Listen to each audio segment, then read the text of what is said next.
নিজের কোনো চাওয়া পাওয়া থাকতে নেই, শুধুমাত্র পরিবারকে হ্যাপি রাখার জন্যই নিজের দেশ ছেড়ে অন্য দেশে পাড়ি জমাতে হয়। হ্যাঁ, এটাই প্রবাস। পরিবারের সচলতা ফিরিয়ে আনার জন্য হাড়ভাঙা পরিশ্রম করতে হয়, তাও এমন একটা জায়গায় যেখানে ভাই বোন, মা বাবা, আত্মীয় স্বজন কোনো মানুষ থাকে না। অসুস্থ হলেও দেখার মতো কেউ নেই। নিজের যত্নটা একান্তই নিজের। এরপরেও সময় মতো পরিবারে টাকা দিতে না পারলে কত কথাই না শুনতে হয়। দিন শেষে প্রিয় মানুষের সাথে একটু কথা বলার জন্য উতলা হলেও একটা সময় পর সেই প্রিয় মানুষটাই বিরক্ত বোধ করে। এমন অনেক মানুষ আছে যারা সময় মতো দেশে ফিরতে না পারার কারণে তার প্রিয় মানুষটিকে হারিয়েছে, অন্যের হয়ে যেতে দেখেছে। এই কষ্টগুলোও তার একান্তই নিজের, শেয়ার করার মতো কোনো মানুষ পায় না।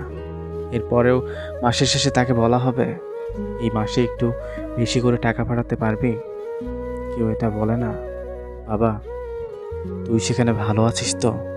আমাদের সম্মান করা উচিত সেই সব মানুষদের যাদের হাড়ভাঙা পরিশ্রমে একটা পরিবার সচ্ছলতা ফিরে পায়, যাদের কষ্টগুলো সবসময় লুকানো থাকে, যাদের কারণে দেশ উন্নয়নের দিকে যায়। ভালো থাকুক সব প্রবাসী ভাইয়েরা, আল্লাহ তাদের হেফাজতে রাখুক।